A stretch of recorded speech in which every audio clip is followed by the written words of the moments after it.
Hello friends, welcome to yet another vlog of Arnav's travel diary. आज हम आपको ले जाएंगे कर्नाटक हम्पी के में मौजूद जो विरूपक्ष शिव मंदिर है, जो भारत की वन ऑफ द प्रसिद्ध मंदिरों में से एक है। और ये इतना पुराना है कि इसका इतिहास रावण और शिव जी से डायरेक्टली जुड़ा हुआ है, जो कि हज़ारों हज़ारों साल पहले बनी हुई थी। ये मंदिर द्रविडियन जो हुआ करते थे उस वक्त, उनकी द्वार से उनकी शैली में स्थापना हुई थी।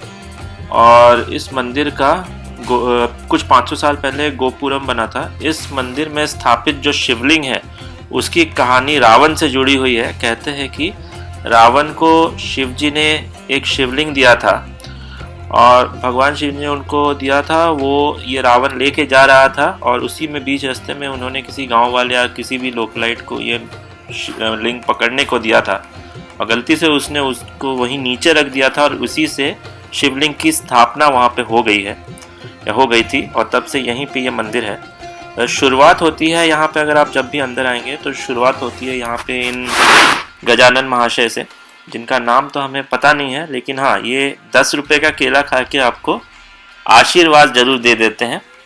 ये केले भी वहीं पे मिल जाएंगे। इनका जो हैंडलर है उन्हीं के पास रहते हैं। आप उनको 10 रुपये थमाएंगे तो वो आपको एक केला देंगे और वही केला आप इनको देंगे तो एक हल्का सा आशीर्वाद आपको दे देंगे, जो कि बहुत ही अच्छा एक्सपीरियंस है। तो हमने भी किया है और अगर आप भी जाएंगे तो इस चीज़ को मिस आउट मत कीजिएगा।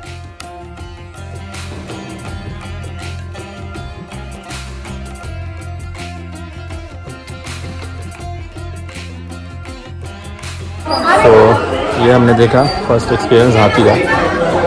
यहाँ पे 10-10 रुपये लेके ये हाथी से साथ फ़ोटो ले सकते हैं, तो केला खिला सकते हैं और आप आशीर्वाद ले सकते हैं। इसका नाम कुछ पता नहीं क्या नाम है, बट यही है। किसी अभी इसको खाना खिला रहे हैं, इसको, तो यही है। Next we are going to see the ruins. I'm going to record as much as possible. So stay tuned. चलते हैं कहानी की तरफ वापस।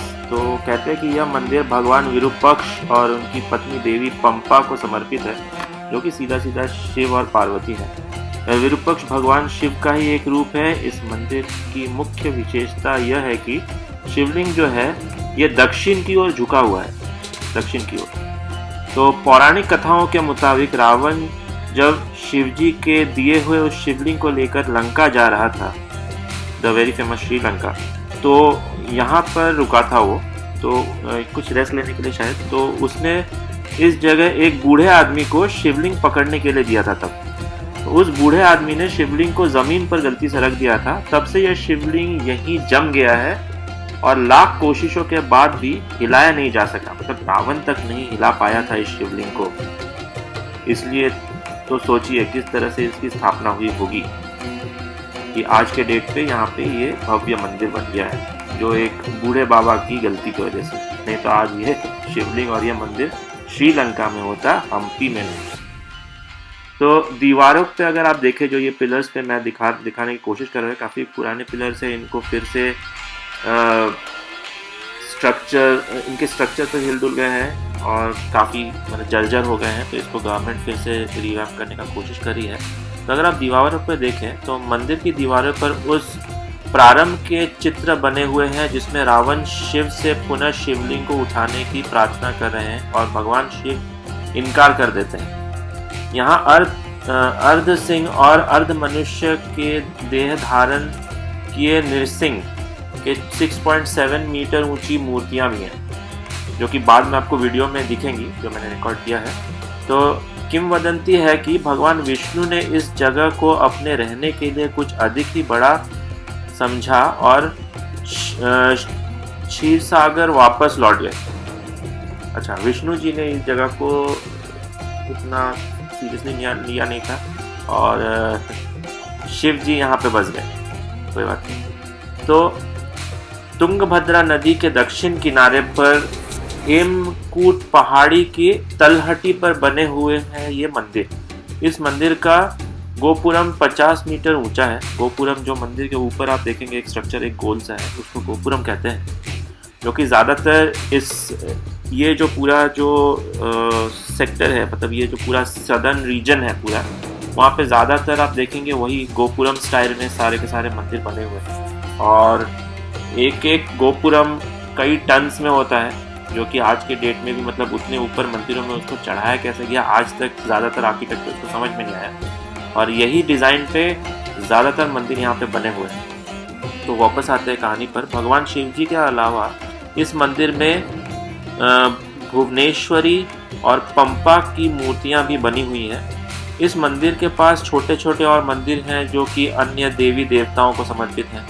विरूपाक्ष मंदिर विक्रमादित्य द्वितीय, जो विक्रमादित्य 2 जो है, की रानी लोकमहादेवी द्वारा बनवाया गया था।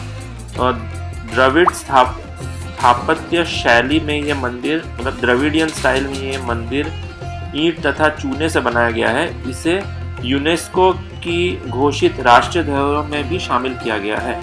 तो ये भी यूनेस्को की ही धरोहर है, जो रजिस्टर्ड यूनेस्को धरोहर में आती है। और अगर आप देखें ये सेम टू सेम वही सैंडस्टोन और मोटार और जो डिज़ाइन वगैरह है उसको यहाँ पे भी कैरी फॉरवर्ड किया गया है।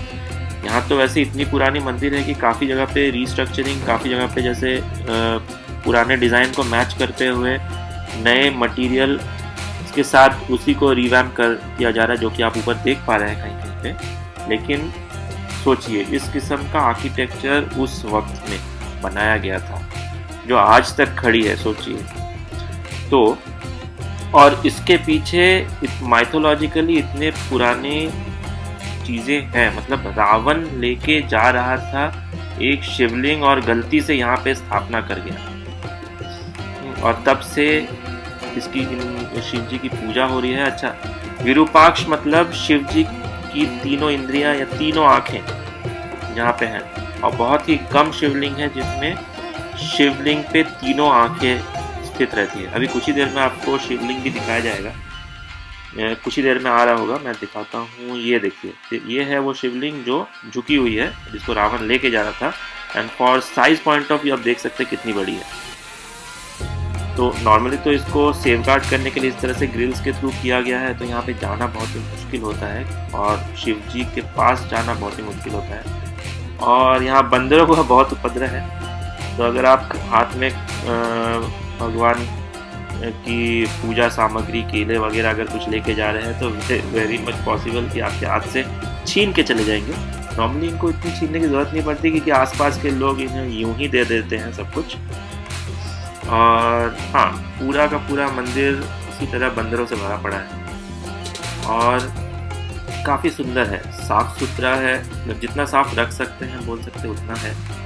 और ज़्यादातर सब कुछ वही पुराने द्रविडियन राजाओं के वक्त का ही है, उसी को किसी तरह से मेंटेन करने की कोशिश की गई है। लेकिन जिस किस्म का मटेरियल यूज़ किया गया है, ज़्यादा कुछ मेंटेन इनको करने की ज़रूरत पड़ नहीं रही है, मतलब उन्होंने इस लेवल की क्वालिटी और मटेरियल्स का यूज़ किया है कि वो आज तक हिली नहीं है। अच्छा, ये जो आप पॉइंट देख रहे हैं ये मंदिर का ही पार्ट है, और यहाँ पे टर्टल, मछलियाँ, सब कुछ है, मतलब एक पूरा का पूरा इकोसिस्टम इस तालाब में चल रहा है। यहाँ पे वैसे जाना मना है, पहले शायद से अलाउ था, बाद में इसको सील कर दिया गया है, रोक दिया गया है। तो जितने भी इसके एंट्री और एग्जिट पॉइंट्स हैं सबको रोक दिया गया है, ताकि जो आपका पानी का जो इकोसिस्टम है वो बर्बाद ना हो। तो ये हो गया आपका विरूपाक्ष का मेन मंदिर, और इसके साथ जुड़ी हुई बाकी के भी मंदिर, जैसे दुर्गा मंदिर है, लक्ष्मी मंदिर है, गणेश मंदिर है, तो काफ़ी छोटे छोटे मंदिर हैं जुड़े हुए, जो शिव जी के ही कुछ आराध्यों के ऊपर है और कुछ उनके बच्चों के ऊपर है, बाकी भगवानों को भी समर्पित है। तो यहाँ अगर आप जाएं तो यहाँ पे ज़रूर जाएं, बहुत ही अच्छी जगह है। और यहाँ जो ये पत्थर देख रहे हैं, ये कुछ जो चट्टानें हैं, ये शायद से जो आर्किटेक्चर का पार्ट है ये टूट गई थी, इनको वापस वहाँ लगाया नहीं जा पाया, तो इनको एज अ डिस्प्ले यूनिट मंदिर के एक साइड पे जो इस तरह का पैरेलल जो एक वो फेस चल रहा है उसी पे यहाँ पे अटैच कर दिया है, ताकि हम और आप देख सकें कि किस किस्म की कला शैली वहाँ चल रही थी, उन्होंने क्या किया हुआ है। ये चीज़ें मंदिर का ही पार्ट थी, टूट गई थी और इनको वहीं पे स्टोर आउट कर दिया गया है फॉर द टूरिस्ट, ताकि हम और आप देख सके कि क्या क्या किया हुआ था। यहाँ पे फॉरेन टूरिस्ट बहुत हैं। यहाँ पे आप काफ़ी कुछ सुवेनियर्स ले सकते हैं, जैसे कि मैंने कुछ पोस्ट कार्ड्स, कुछ मैग्नेट्स लिए हैं। उसके बाद उसी से कुछ 500 से 600 मीटर दूर ये वाला पार्ट है, ये पूरा खंडहर जैसा ही है, तो इसको हम्पी मार्केट के नाम से कहते हैं। तो ये हम्पी मार्केट आज का मार्केट नहीं है, ये द्रविडियन के टाइम का मार्केट है। और ये है मोनोलिथिक नंदी, और मेरे ख्याल से ये नंदी ही शिव मंदिर की तरफ डेडिकेट किया हुआ है। तो ये क्योंकि हमें अंदर कोई अलग से नंदी दिखे नहीं जो उस शिवलिंग के बराबर हो, तो मेरे ख्याल से यही उनको डेडिकेट किया हुआ है। और apart from that there are few more temples here. ज़्यादातर की हालत तो ख़राब है, लेकिन है वैसे। तो इससे देख के पता चलता है कितनी एडवांस्ड लाइफस्टाइल उस वक्त रही होगी उस टाइम के हिसाब से, क्योंकि आज रूइंस में है। तो अगर आप जाए तो इस जगह को ज़रूर विज़िट करें। Wait till our next blog. और अगर आपने सब्सक्राइब नहीं किया है तो सब्सक्राइब कर लीजिए। Thank you.